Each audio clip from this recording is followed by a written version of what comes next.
Oh, freedom, freedom. Oh, freedom.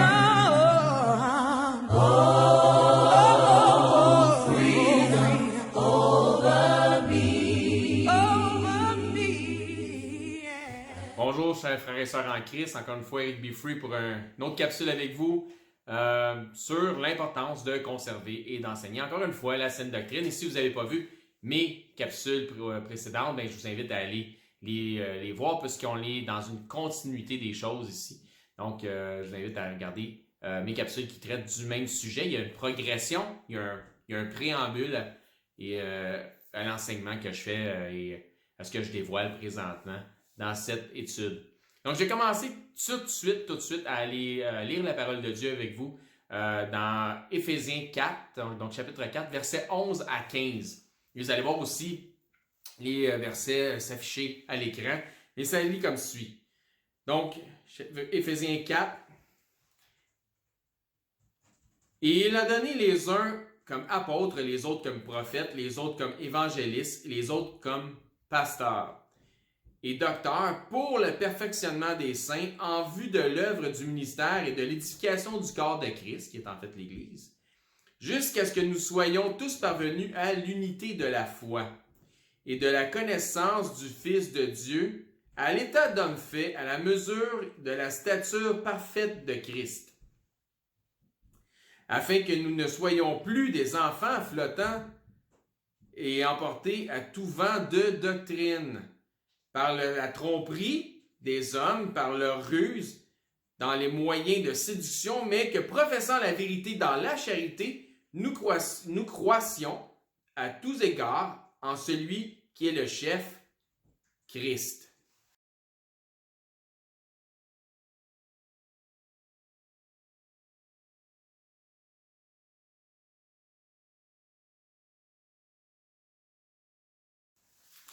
Donc, on voit dans le verset 11 et 12 du chapitre 4 d'Éphésiens que concernant vos enseignants, donc ceux qui vous doivent vous enseigner, si ceux-là qualifient si ceux-ci qualifient bien évidemment, qu'ils sont là pour votre perfectionnement spirituel, donc votre croissance spirituelle.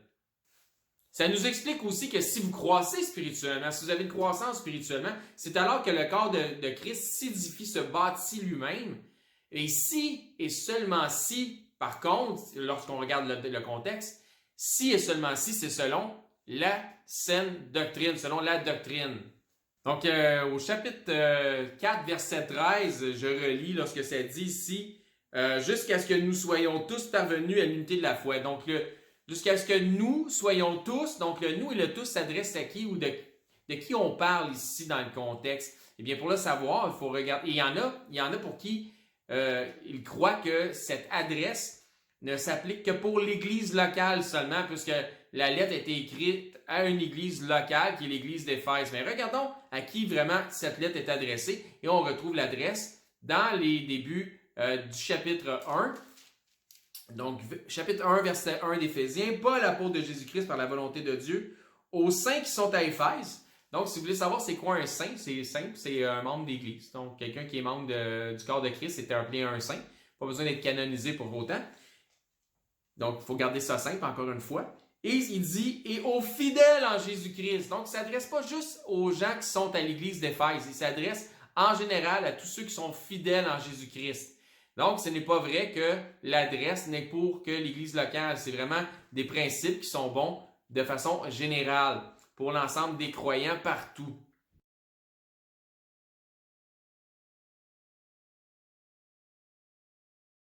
Donc, lorsqu'on lit le texte, et ça nous dit jusqu'à ce que nous soyons tous parvenus à l'unité de la foi, donc Paul s'implique lui-même dans le nous. Il implique les gens d'Éphèse, les croyants en général, il s'implique lui-même là-dedans, et probablement aussi, définitivement, Tychik, lorsqu'on voit son nom qui est prononcé aussi à la fin de l'épître, dans le chapitre 6, verset 21, je crois, là, c'est celui qui devrait apporter la lettre aux gens d'Éphèse et leur donner davantage de nouvelles concernant Paul. Donc, ils s'impliquent tous ensemble. Donc, le nous implique autant Paul que l'ensemble des autres croyants pour ce qui est de l'unité de la foi.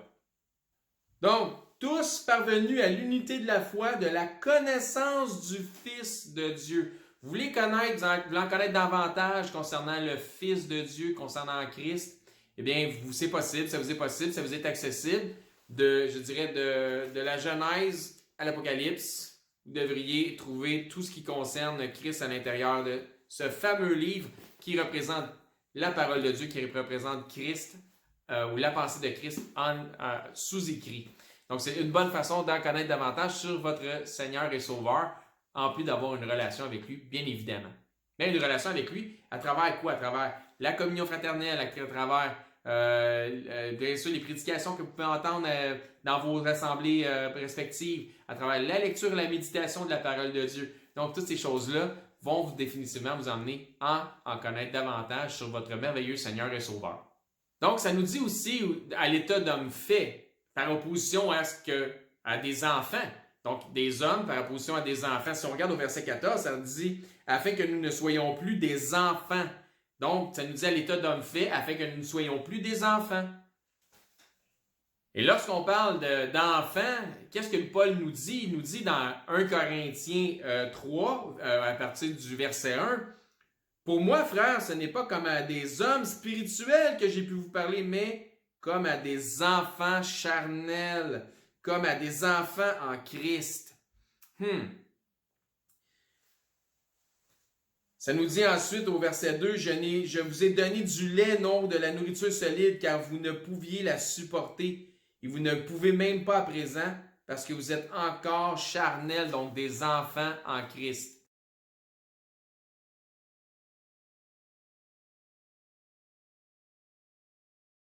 Et quel est le contexte de 1 Corinthiens 3 lorsqu'il leur dit ça?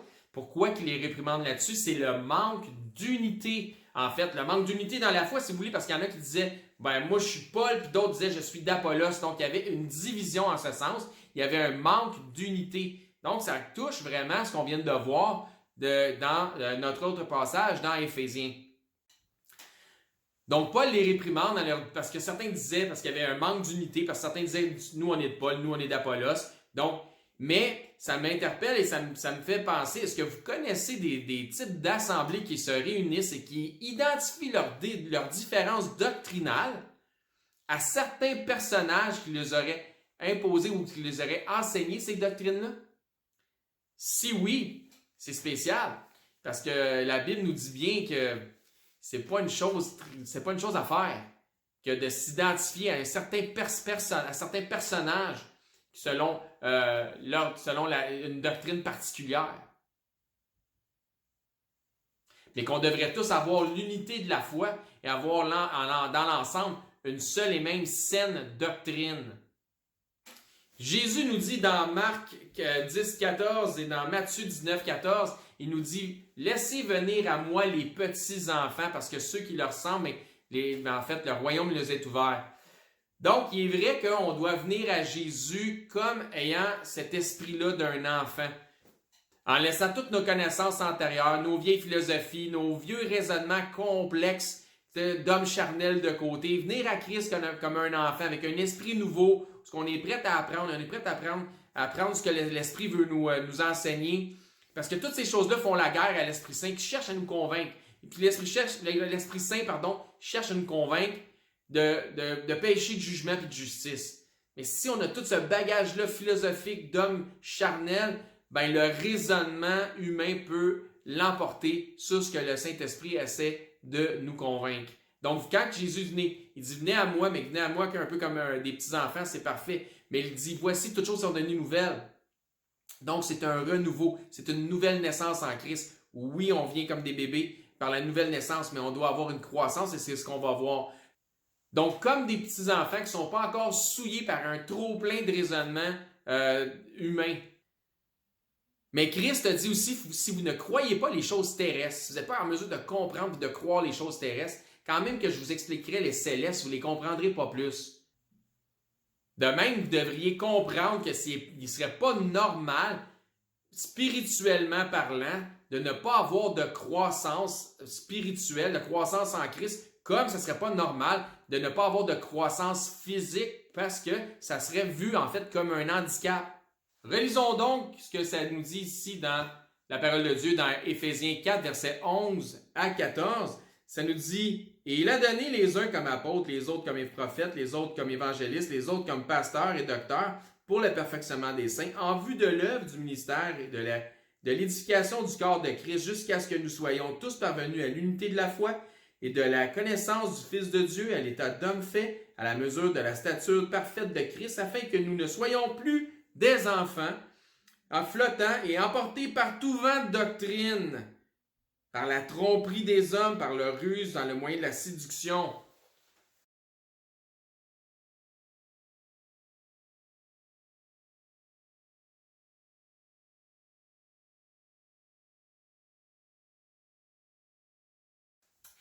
Et si on peut se permettre maintenant de comparer les Écritures avec les Écritures, on va voir que l'auteur du livre de Hébreux, au chapitre 5, versets 12, 13, 14, nous parle aussi d'enfants par rapport à être homme fait en Christ. Et ça nous dit ici au verset 12 du chapitre 5, « Parce que vous êtes devenus lents à comprendre, vous, en effet, qui depuis longtemps devriez être des maîtres, vous avez encore besoin qu'on vous enseigne les premiers rudiments des oracles de Dieu, vous en êtes venus à avoir besoin de lait. » Et c'était pas, ils disaient ça, je pense, à leur honte. Et non de la nourriture solide. Or, quiconque en est au lait n'a pas l'expérience de la parole de justice, car il est un enfant. Mais la nourriture solide est pour les hommes faits, pour ceux dont le jugement est exercé par l'usage à discerner de ce qui est bien, de ce qui est mal.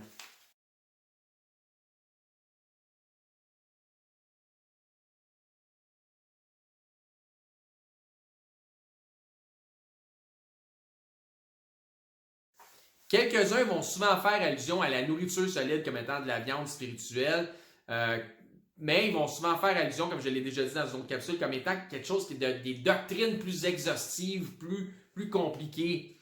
La nourriture solide, c'est fait comme... Donc, c'est pas des doctrines plus complexes. Ce que ça nous dit ici, c'est que la nourriture solide est faite pour les gens ceux qui sont, et je répète, qui ont le jugement exercé par l'usage. Donc, retenez que les mots qui sont utilisés ici, le jugement exercé, donc pour avoir le jugement, il y a un exercice à faire et je vous confirme, comme ça nous dit, que l'exercice physique est bonne à peu de choses, mais l'exercice spirituel ou la piété est bonne à toutes choses. Donc, exercé par l'usage à discerner, donc c'est d'avoir du discernement de ce qui est bien ou ce qui est mal. Donc, la nourriture solide est pour ceux qui ont le jugement exercé par l'usage. Et comment qu'on fait l'exercice par un usage?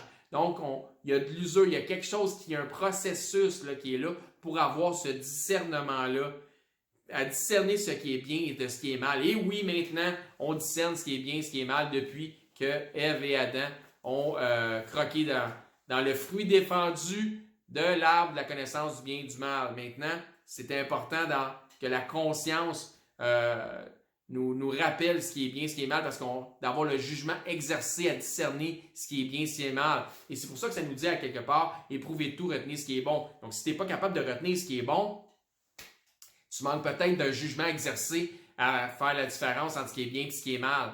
Puis peut-être la raison pourquoi ton jugement n'est pas exercé à faire la différence entre ce qui est bien et ce qui est mal, c'est parce que tu ne fais pas un bon usage de ce que tu devrais faire, c'est-à-dire de l'étude de la parole de Dieu et de méditer les Écritures, d'essayer le Seigneur te convaincre par les Écritures de ce qu'il veut vraiment enseigner comme saine doctrine. Donc, si on retourne dans Éphésiens 4.14, ça nous dit là, afin que nous ne soyons plus des enfants flottants et emportés par tout vent de doctrine, par la tromperie des hommes et par leur ruse. Parce que si vous n'êtes pas capable, vous n'êtes pas en mesure de pouvoir faire la différence entre ce qui est bien et ce qui est mal, d'éprouver tout et de retenir ce qui est bon, vous risquez de retenir ce qui est mauvais, comme j'ai déjà dit. Mais à ce moment-là, vous allez être comme quoi? Comme des enfants flottants, emportés ci et là par tout vent de doctrine. Ce que je vous dis, c'est que vous êtes peut-être c'est probablement certains vents de doctrine qui vous encerclent déjà et vous n'en êtes pas conscient parce que vous n'avez pas fait l'effort d'exercer votre jugement à discerner ce qui est bien de ce qui est mal.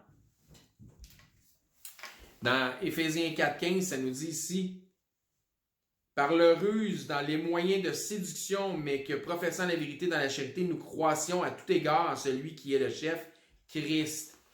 Donc la vérité, vous connaîtrez la vérité vous affranchira. Donc, il dit ici nous croissons, donc ça veut dire on parle de croissance à tout égard, donc en toute chose, en Christ. Donc, encore une fois, je vous souhaite de connaître la vérité, parce que la vérité, c'est celle-là qui vous rendra libre. Par contre, si vous demeurez dans le mensonge et que vous n'en êtes pas conscient, mais inconsciemment aussi, peut-être êtes-vous encore enchaîné par le mensonge. Donc, c'est Eric B. Free qui vous dit, Dieu voulant, à la prochaine. Oh, freedom.